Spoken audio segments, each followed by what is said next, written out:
brothers. Compromat. So what do you compromat? Compromat is the noun for compromising. That's a mat you keep your compra on. Yes. Stuff, pictures, and videos and things like that are tangible to compromise are called compromat. All right, that's just stupid. I just made some shit up. That's just stupid. Byproduct of working for the government. Let me see how gullible these boys are. No, I've got much better stories than that. I've got pictures of the naked hunters. He got up sleeping. You know that shit's gonna get really old. I'm sure Sandra's like sick of hearing that shit. You can hear her eyes roll.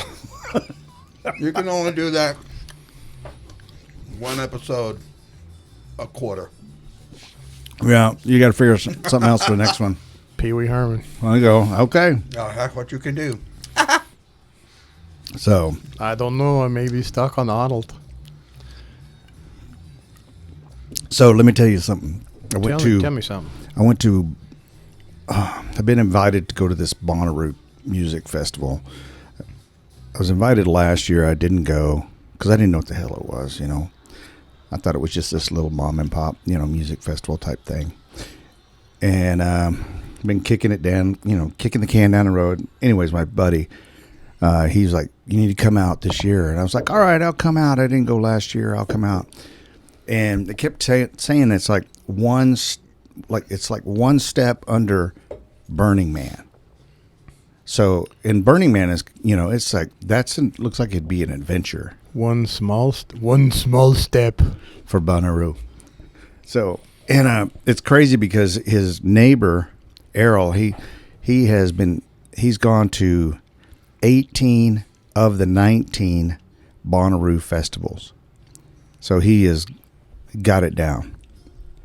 I went there and I have to say that it is the weirdest fucking thing ever. Because I didn't know what I was going to. And it was like, first of all, I felt like I was a fish out of water and I was the oldest man there. That's what I felt like. Because no, you were the old creepy dude. Well, dude, there's we're talking there's a ton of women walking around with nothing but fancy shoes, really crazy, outlandish outfits, wearing a thong and pasties over their nipples. That's it. And some of them look like, holy shit, she's like 16.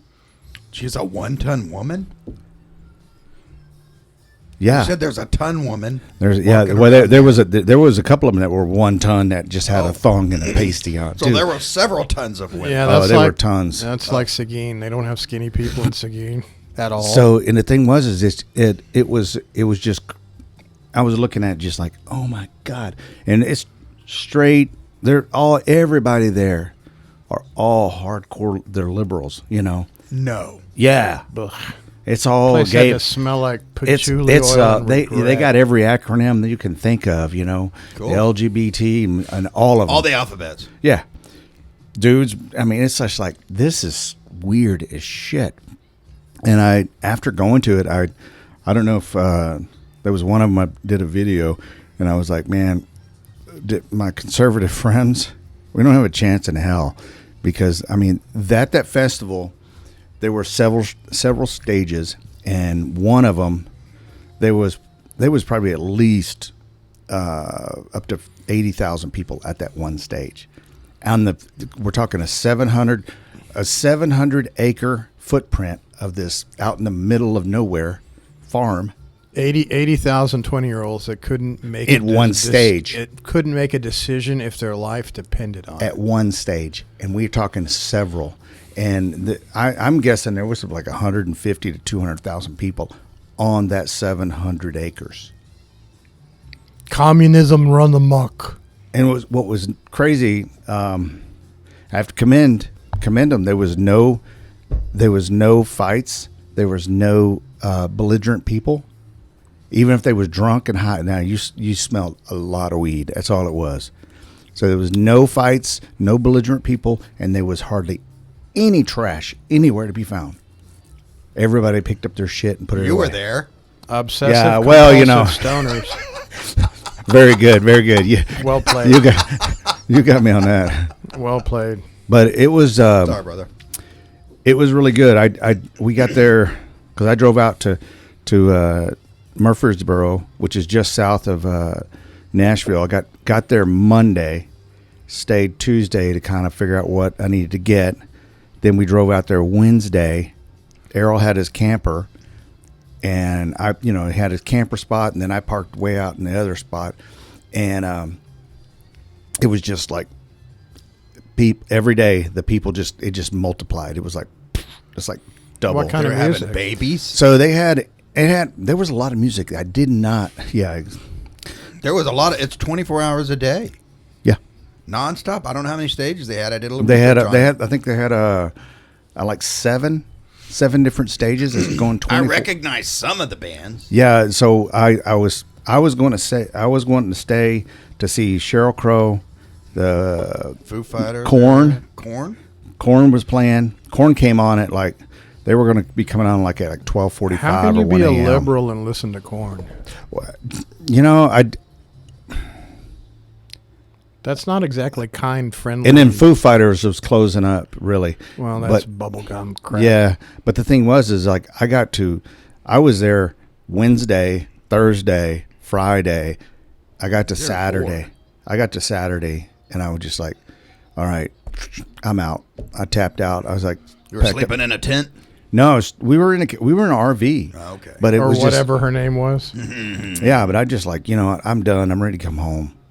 I really was. I was just like, I need to go home because this was just too much. Being around that many not so free thinking types. What conversations did you have? And the thing was, I didn't have it. Well, me and Errol, Errol, he's a crazy because he's a physics teacher. He teaches high school physics, and my buddy, he goes, man, don't talk to Errol about politics because he's a really hardcore liberal, and I'm like, hey, Errol, a science professional and physicist. That's not real science.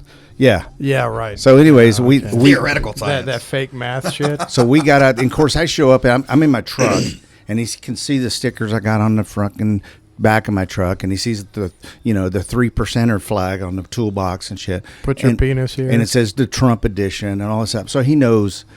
Put your penis here. Anyways, we get out there, and you didn't have to whisper it. we get out there, and I'm just like, man, I don't know what it was I said, and we got into this long political conversation, and he was really he is not in tune. I don't think he's really in tune with what's going on. He watches what he wants to hear, right, in terms of liberal stuff, and that's it. And because he was saying stuff, and I was like, well, no, it's this, and we were going back and forth about the immigration thing. And we had a really good, the thing is that night we had a really good conversation, and I was the one that started it all. Well, once you get past the self-affirming propaganda and start actually talking about real shit and how it really impacts you as opposed to what some other talking buffoon tells you is supposed to. So it'd be great if you could turn off the 24-hour news cycle and just have a legitimate conversation. Yeah. I think what really helps is when you go in and maybe somebody has some preconceived ideas, based off, the things on your truck. But you were friends with friends, right? Before the stickers. And so you were able to just, hey, we've got some commonality here. Yeah. It's a lot easier to have that conversation. Yeah. And what was really, so we had the conversation. We come to, we were debating some things, and we come to an agreement that yes, that even though he's a left and I'm a right, that we could actually come together and if we were in the position of making changes, that we could actually come together and resolve issues, So that's how it ended, which was great, That's the biggest weakness of the two-party system, and it being forced you're what is it, the Sneetches with the stars on Stars on bars. Yeah, so you get locked into one of the. So if we had a multi-party system, or we had a multi-party belief group, Right. or whatever, then everybody would have a little bit of everybody else's stuff, and it wouldn't be such a polarizing divide. Because and it's the same. I'd do the same thing with my in-laws. They have two groups of signs, one with an S and one with a Z, and they get together and they feud. Like, you're all Hispanic with the same name. What's the beef? And I don't know. I'm with you on that one. If you just have a conversation and talk normally.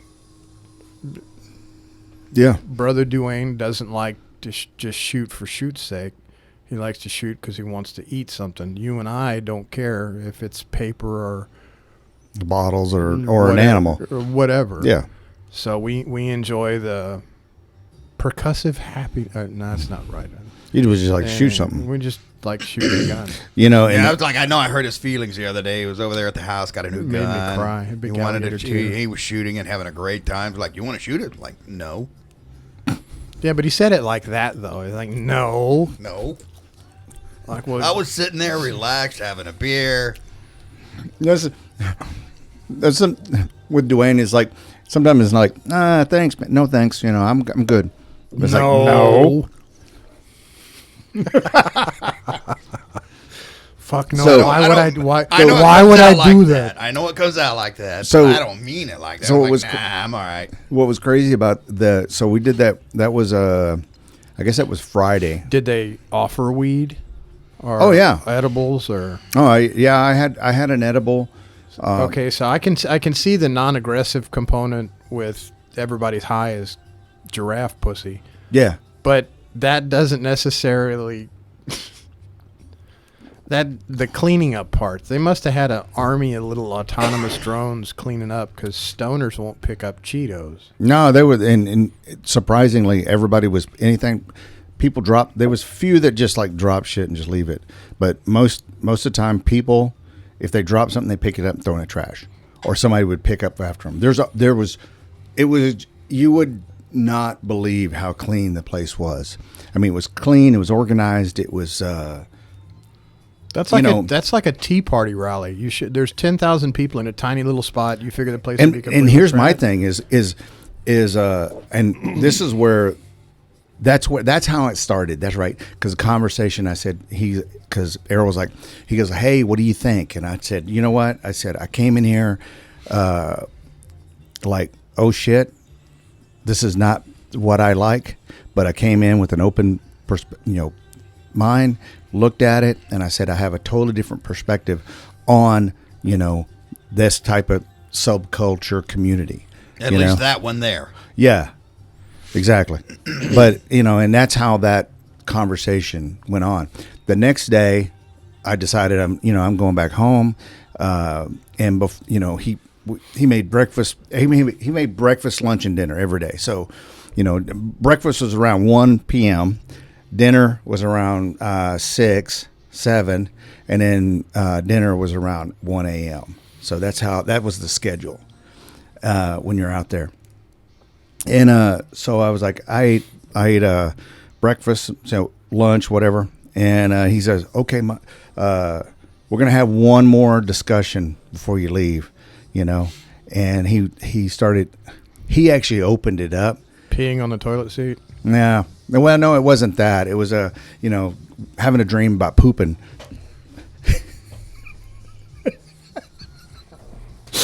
No, we got in this issue of I don't know if it got onto immigration.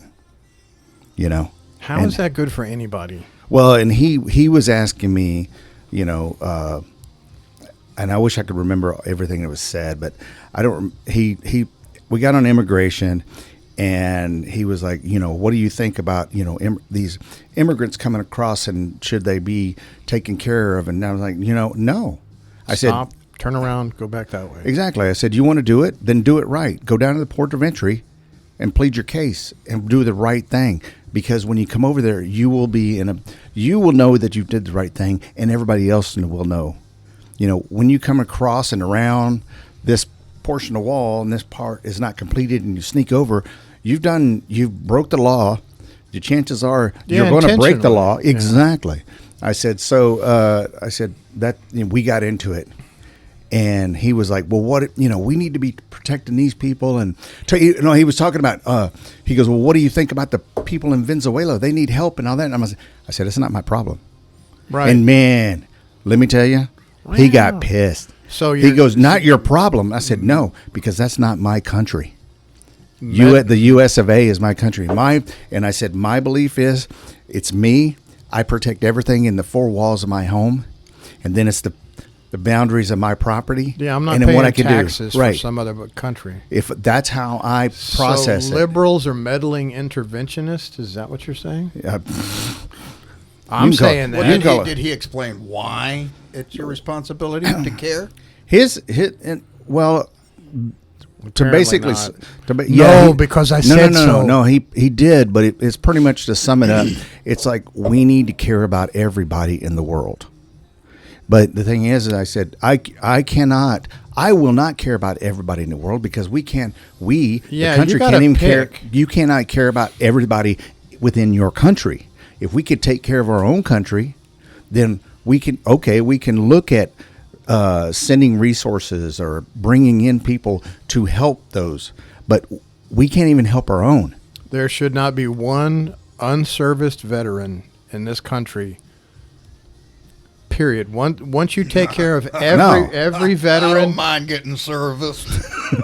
That way too. I knew that was coming. Wow.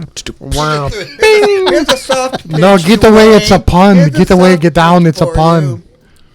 But no, not one homeless vet. Not one. The drug addicted vets that got drug addicted for whatever should take care of everybody that's put their ass on the line for this country. And then let these other people in. If they're going to do immigration correctly, they should set it up like a job fair. So you got the works board, the military, all the branches of the military. I think it's a great idea right there. You come across, you got to go through the work fair. Let them sign up. They take the you're going to, what was Clinton's? It was Jobs America. It was a works program that came back. He fired it back up, but it's an old jobs program because they used to do it in the 40s, 50s, and 60s. Well, I just know before you're going to start, worrying about the world, why don't you start worrying about your community first? Why don't you start within your local community? How is your local community? What are you doing to take care of your local community? Okay, you got your local community squared away. All right, then go beyond that. Go to your county. There you go. Here's how's my county doing? Am I taking care of everybody in my county? And if go to my state. And then if everybody focused on their community and county, and all counties, what do we got? 275 counties, I think it is. The entire state would be taken care of. See, there's your conversation there. Somebody said we got to care about Venezuela. Ask the question: how's your community looking? Do you have any homeless people? Better. Do you have any drug addicts? Do you have mentally challenged people? Do you have homeless? Whatever. How's your community looking? Yeah. You can't even take care of your own community, and you want to go, miles and miles and miles away. He wants to drive from Tennessee, come down to fucking El Paso, and he's willing to drive a bus, and it's like, no, I'm not going to do that. Drive a bus? He's taking it back home? Yeah. I don't know. You need to be a good steward of your own community. I don't see anybody living in your community. I don't see anybody living in your home. And a quarter of here's the thing. He got really heated because he got heated. I know because when I said that's not my problem, because it's not. It's not my problem. It's not. And he did not understand where I was coming from on that. And I explained it. And I think in the end, I said, look, I grew up on the border. We saw illegals.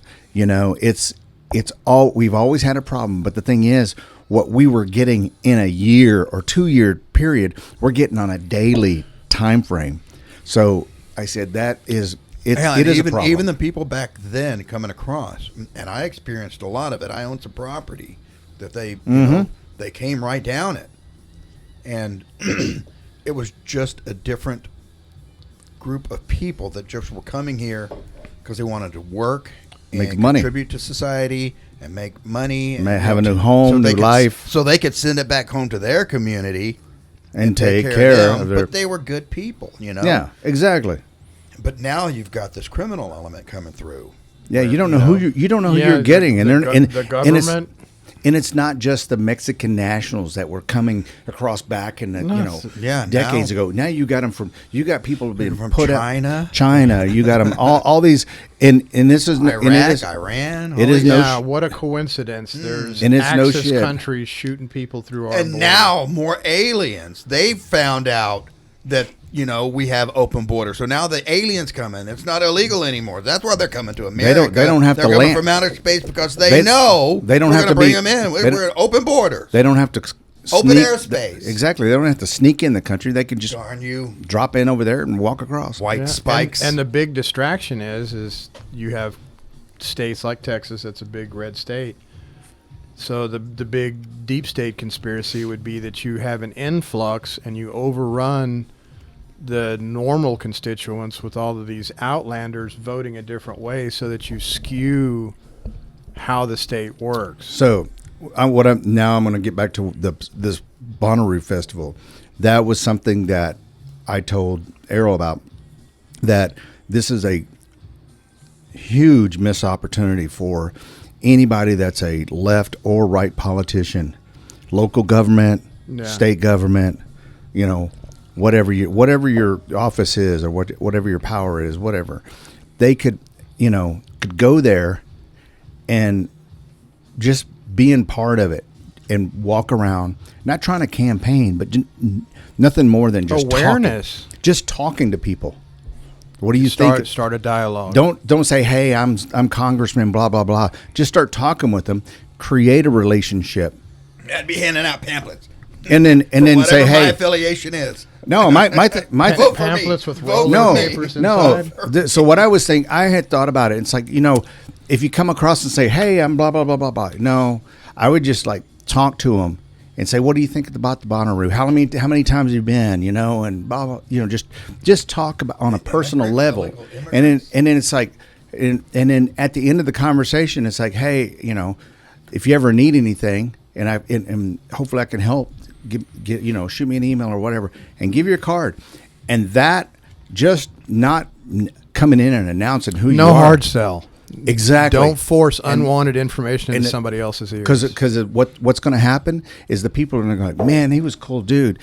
Oh my God, he's a fucking congressman or he's a senator. Something like that, and that's going to make a huge impression on them. I thought it was a big opportunity that was lost for outreach in general. Yeah. Well, I'm with you. Making this example and observation that's easy for people to metabolize. You see the current construct, red versus blue. Nobody likes the Democrats, and then somebody like RFK comes up. Like, well, okay, he comes from a political pedigree of a certain order, and he's a litigator, so he knows how to interpret laws. He's a Democrat, but he's a moderate, and there's nothing wrong with being a moderate. Moreover, moderates are easier to metabolize on either side because a far right, a zealot is a zealot regardless of which side that they come from. You bring everybody plus or minus 3% of zero, and it's easier to talk to. You don't get a screaming contest. You don't get the always and the nevers and the finger pointing, and they don't act like me. Just saying. When I heard, they get away from the owl. It might be a bomb. It's a Dwayne bomb. So it's a pooper. RFK. That when I first heard him and what he had to say, I was like, poor bastard. His voice. I know, but I was like, oh my God, I could possibly change how I vote if he's actually. Yeah, listening to him in a debate, how would you actually solve this problem? Right, and that's what I thought. As long as he doesn't sound like his mother. Yeah. Or one of his uncles or his grandfather. Yeah, I mean, what he had said, I was like, I may wind up changing my vote. Yeah. He sounds too much like Katharine Hepburn. He does now. Uh-huh. But the other thing that boils my nads about this stuff is the fact that I'd like to watch that. What do they taste like? What's nads? You don't have to eat them. You just watch You just watch them boil. Okay. boil in hot water. The fact that let's just say a Republican came in office and the best qualified person. Well, no, because previously only Democrats did that. But I did not have. I did not. I did not have sexual relations with that woman. I did not have. You sexual relations. want me show you the presidential clock? If you don't know, then watch one of the shorts. You'll see. the fact that the Republicans or the Democrats won't allow a member of another party. So let's say there's a member of the Green Party that was a better qualified secretary, but you can't have them because you would force them to change party affiliation, which is retarded. Being labeled a Republican or being labeled a Democrat means nothing, because that's just a label. That's just a noun. It has nothing to do with how you actually think or feel or act, solve a problem. God, it's got my fucking hands going nuts. I was watching that. I was like, Yeah, well, so here, you want me to put it in your lap? would you please? But if the system would allow for some flexibility to put somebody else in office, there's lots of people that are considered liberal based on their title, but they're actually moderate and would make great decisions based on the secretarial position they were offered or the cabinet position they were offered. They would be able to better handle and better suit the public as opposed to some other swamp gas bullshit. Well, I'd love to see one or two more parties formed. I think that would be great. So, what do you think about this Joe Manchin thing? You know, I think he's playing games. He's playing games. you think so? Oh yeah, he's a distraction. That's it. Yeah. He's anybody right now, in my opinion. This is Dwayne talking.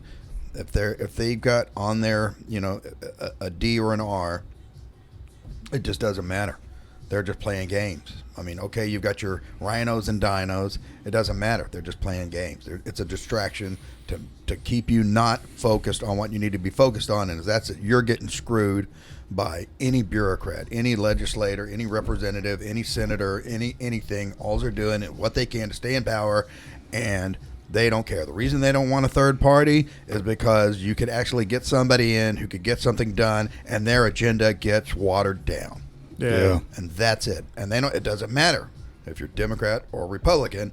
If somebody else comes in, the Democrats and the Republicans are screwed because their agenda is not able to be moved forward. And the Republicans need the Democrats, and the Democrats need the Republicans so that they can be at odds with each other, so that us and the people out there that have different ideologies have to beat each other's throat. They need it. I mean, I Just like they get say, me off that soapbox. Just like they say, there's no atheist in a foxhole.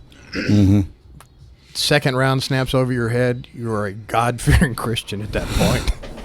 Yeah, definitely. And well, so we've seen Trump fucking get indicted, and his numbers just go fucking up and up and up, and we can talk about that at another time. Bye. Bye. Bye. Love you. Reed Brothers.